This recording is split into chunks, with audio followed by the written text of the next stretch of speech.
She smiled and said, "We should test it." That was the moment I realized this night wasn't about furniture anymore. That I told myself it was just a favor. A simple one. She needed help assembling a new bed, and I had the time, the tools, and the willingness. That was all it was supposed to be.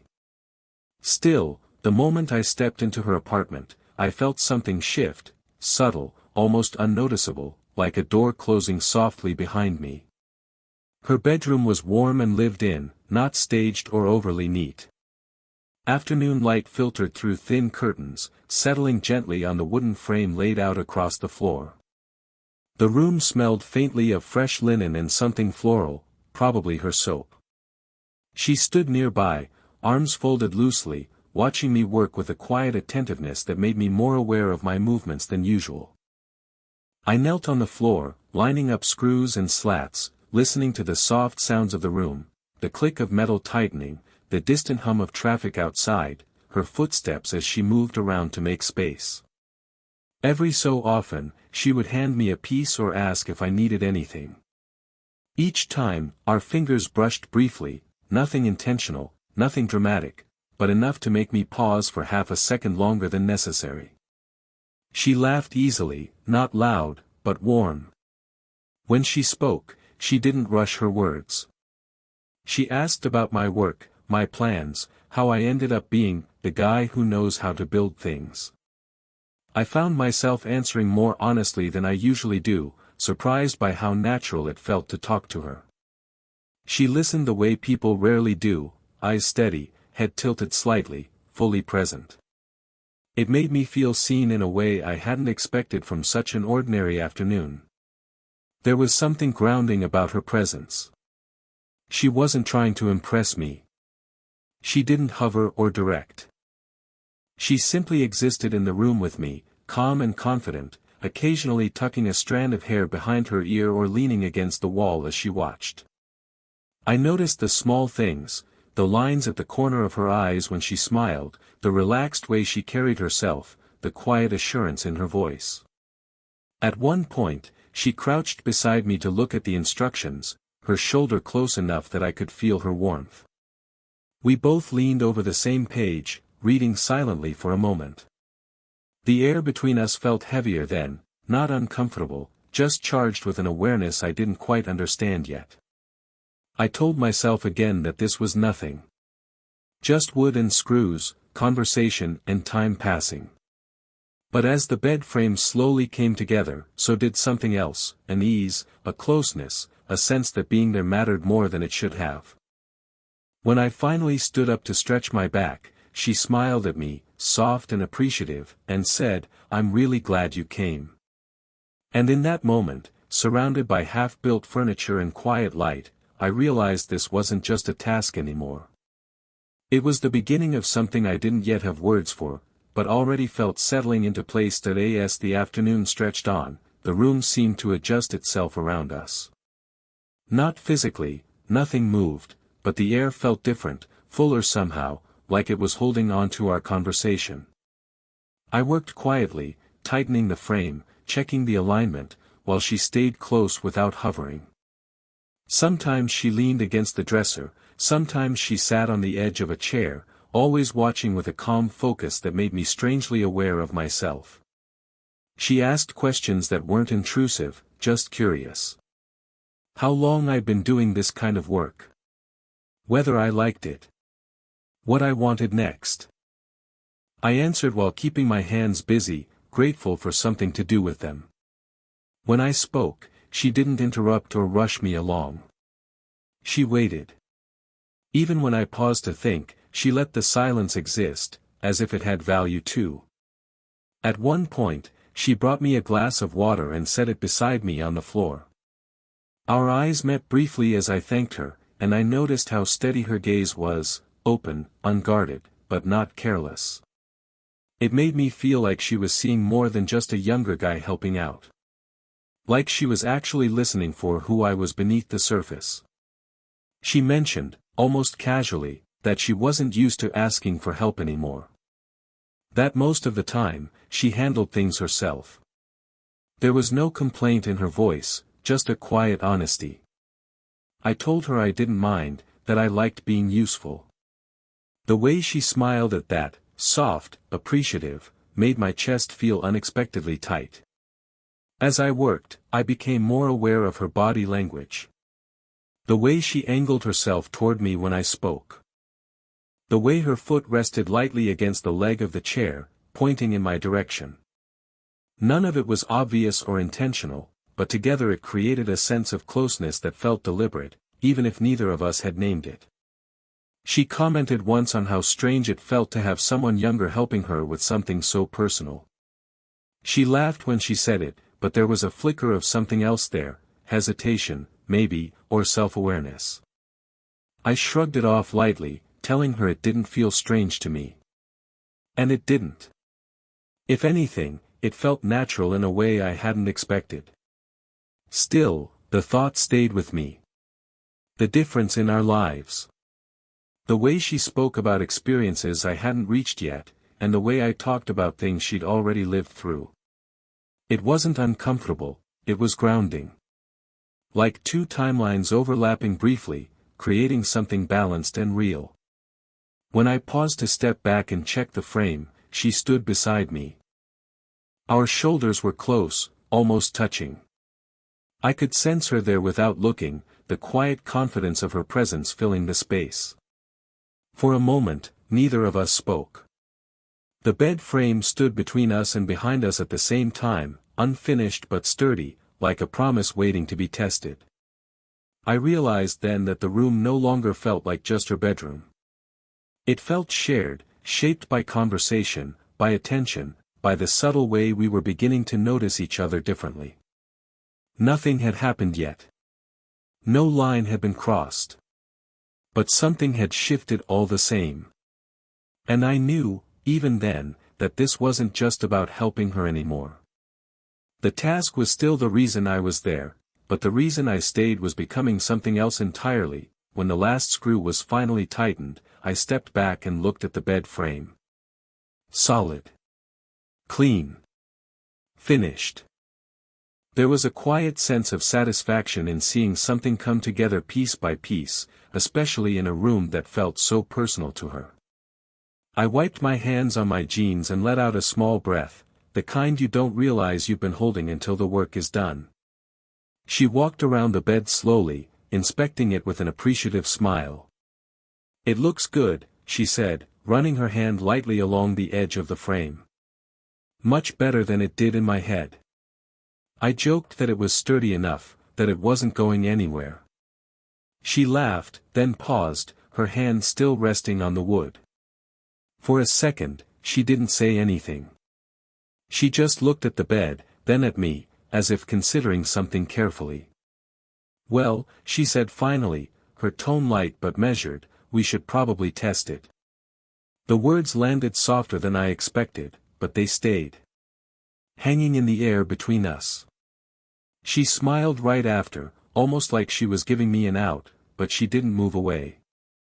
She didn't turn it into a joke or take it back. She simply waited. I felt my chest tighten, not with panic, but with awareness. I searched her face for signs of hesitation or playfulness, but what I found instead was calm. Intent. Not rushed, not reckless. Just present. I nodded slowly, surprised by how steady my voice sounded when I agreed. We sat down on the edge of the bed, careful at first, as if respecting the moment as much as the furniture. The mattress dipped slightly under our combined weight. There was no creak, no wobble, just a quiet shift, followed by stillness. Our shoulders were close enough that I could feel her warmth through the fabric of my shirt. I kept my hands on my knees, grounding myself, listening to the quiet of the room. The hum outside seemed farther away now, like the world had given us a little space. She glanced at me, then forward again, a small smile playing at her lips. "Seems sturdy," she said softly. "Yeah," I replied. "It does." Another pause followed. This one longer. More meaningful. It wasn't awkward, just full. I became aware of how close we were, how different it felt to sit beside her like this instead of across the room. The bed wasn't just an object anymore, it was a shared place, something we were experiencing together. She shifted slightly, her arm brushing mine. Not accidentally. Not dramatically either. Just enough to be felt. I didn't move away. Neither did she. The silence between us changed then, less about what we hadn't said, more about what we were quietly acknowledging. I realized that this moment wasn't about testing anything physical. It was about permission. About choosing to sit with the closeness instead of stepping back from it. About allowing the comfort we'd built to settle into something deeper. Neither of us spoke for a while. We didn't need to. The bed held, the room stayed quiet, and the distance between us, small as it was, felt charged with possibility. And in that stillness, I understood that something had shifted. Not dramatically. Not suddenly. But enough that going back to how things were before would no longer be possible. Sitting there on the bed, the frame beneath us solid and reliable, I felt something I hadn't expected, the weight of being truly close to someone. Not just physically, though that was undeniable, her warmth nearby, the subtle scent of her perfume mingling with the faint smell of fresh linen, but emotionally. There was an intimacy in this shared silence that went beyond words, a delicate awareness of each other's presence that neither of us had rushed to define. She shifted slightly, leaning back on her hands, and I could feel the faint pressure of her weight through the mattress. She didn't look at me at first, staring instead at the ceiling, as if gathering her thoughts. But even when her eyes weren't on me, I was acutely aware of her attention. The slow rhythm of her breathing, the way her fingers traced an absent pattern along the bedspread, the gentle tilt of her head, it all drew me in, made me realize that this room, this moment, wasn't ordinary. I don't usually, she began softly, then paused, as though unsure how to finish the thought. I waited. I had learned over the past hour that silence could carry as much meaning as any sentence. Finally, she continued, I don't usually have people around like this. Especially younger men who aren't family or coworkers. Her voice was even, calm, but there was a subtle vulnerability tucked between the words. I nodded, keeping my hands resting on my knees, careful not to crowd her space but wanting to stay close. I get that, I said. I like being here. With you. I didn't know if that sounded as honest as I felt it, but it was the truth. She was quiet for a moment, absorbing my words, and I could see a small smile forming at the corner of her lips.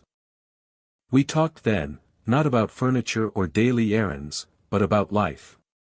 About quiet loneliness, the moments we didn't show to the world, the way time sometimes stretches and compresses differently for people at different points in life. She spoke with a measured tone, a graceful confidence that hinted at experiences I hadn't lived yet, while I shared my own, cautiously, aware of how raw and fresh mine felt in comparison. Yet, instead of judgment or distance, she listened. Really listened. Leaning slightly toward me, shoulders angled just enough that I could sense her focus, her presence. At one point, our hands brushed. It was accidental, fleeting, but neither of us pulled away immediately. That brush, so simple, so natural, sent a ripple through the calmness of the room. I realized then that closeness could carry its own language. That just being near her, sharing space and quiet, was speaking in ways I hadn't anticipated. She laughed softly at something I said, a gentle, warm sound that made the room feel smaller, more private, more ours. And as I looked at her, I noticed not just her beauty, though that was undeniable, but the quiet strength in her posture, the way she carried herself even when she was letting her guard down just enough to share a piece of herself. The bed beneath us, sturdy and unyielding, became a symbol, not of furniture, but of trust. Here, in this room, with this woman beside me, I understood something profound. Closeness wasn't just about proximity. It was about letting someone in, carefully, fully, and daring to stay there, even when life outside the room demanded caution. For the first time that day, I felt that being near her was more than just a favor. It was a choice, and one that already felt impossible to walk away from. The room had settled into a quiet rhythm, the kind that exists when two people are together but not performing for anyone else.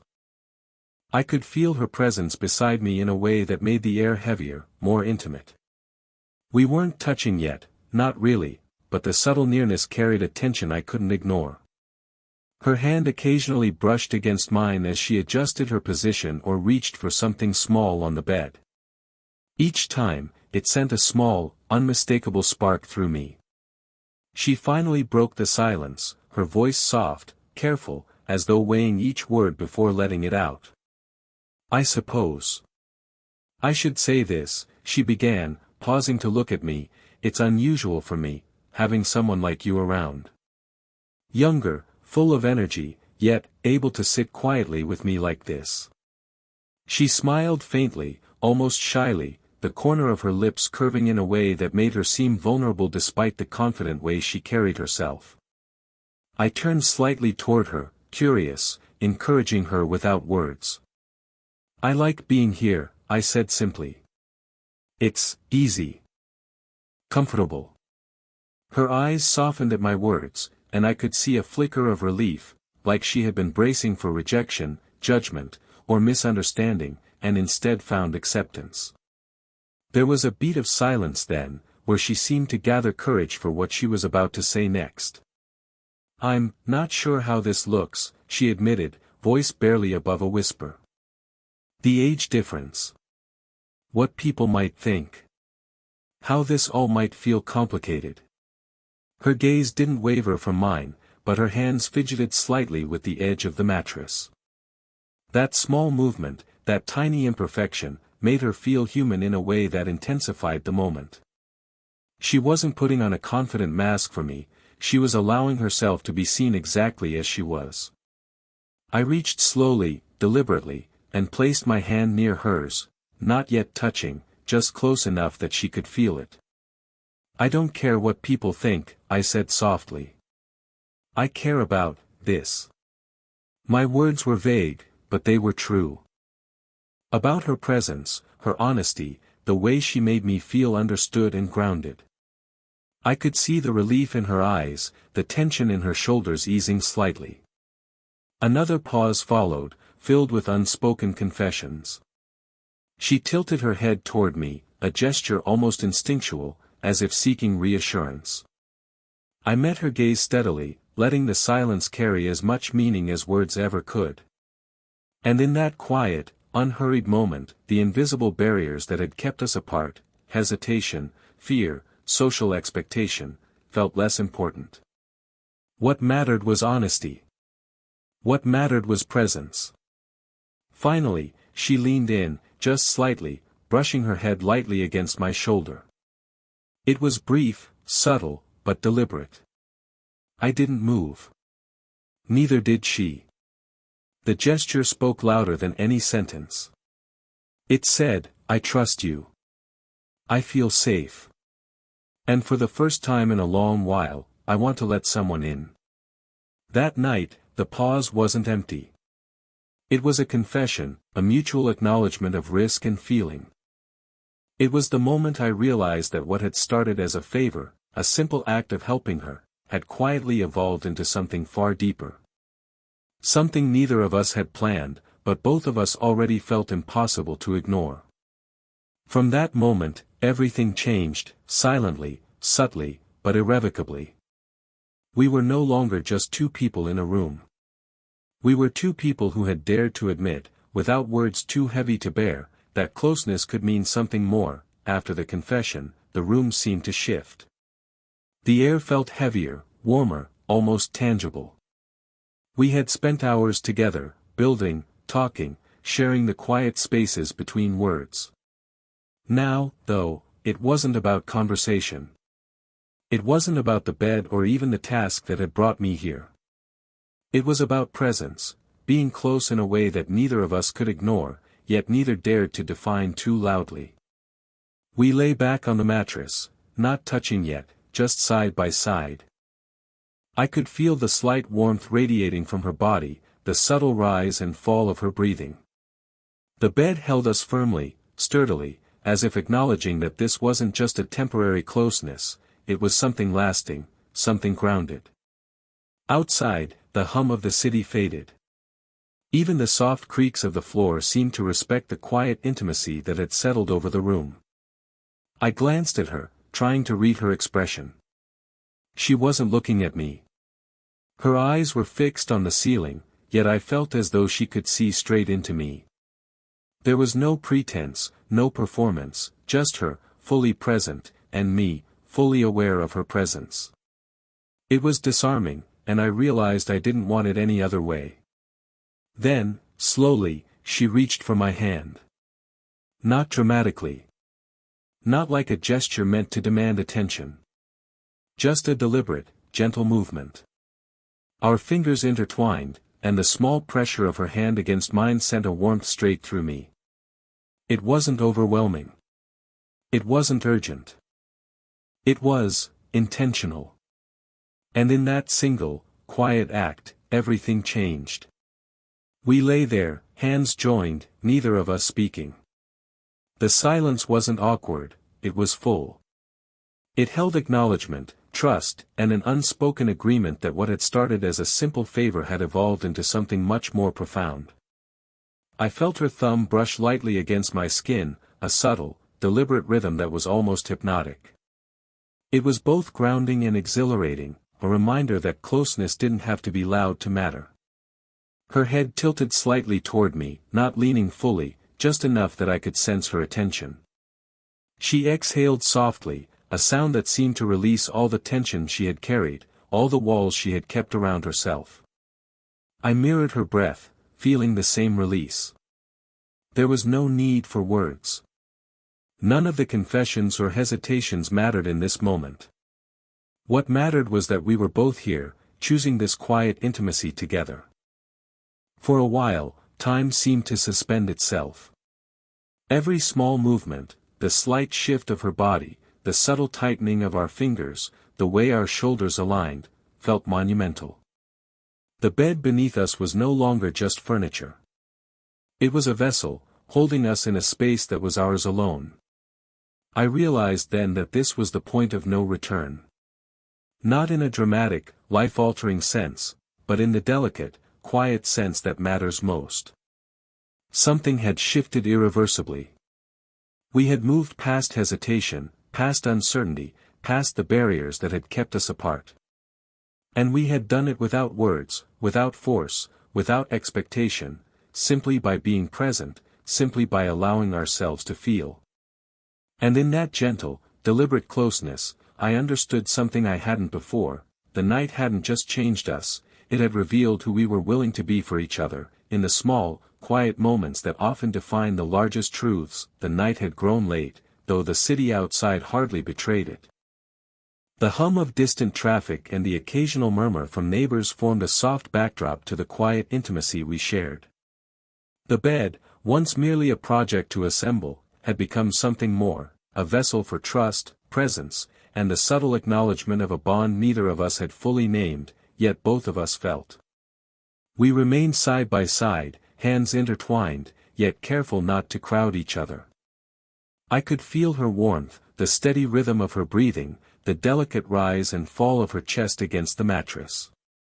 She shifted slightly, turning toward me just enough that our knees brushed gently.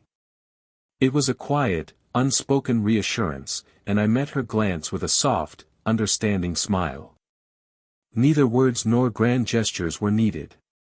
This was the moment, the one that confirmed everything had changed. After a while, she spoke, her voice low and even, carrying a vulnerability I hadn't heard from her before. "I don't know what this means, in the long term," she admitted. Her hand squeezed mine lightly, as if seeking strength in both directions. "But tonight matters." I nodded, my thumb brushing across her skin in a deliberate rhythm. "Tonight matters," I echoed, "and so do you." "That's enough for now." The simplicity of the words felt heavy with meaning. We didn't need to define our future or rush toward labels. All that mattered was honesty and presence, the deliberate choice to be with each other in the quiet, intimate space we had created. She leaned back slightly, resting her head against the pillow, and I watched her face soften in the dim light. The confidence she carried during the day had given way to a gentle, almost tender vulnerability. And yet, even in this openness, there was a quiet strength. She had allowed herself to feel, to be present, to take the risk of closeness without fear of judgment. I felt a rush of gratitude for the trust she had given me, for the subtle permission to share this space, this moment, with her. The room, now bathed in the soft glow of the bedside lamp, felt safe, intimate, and timeless. Every sound, the faint rustle of the sheets, the soft exhale of her breath, the distant night beyond the window, seemed to emphasize the serenity and significance of the evening.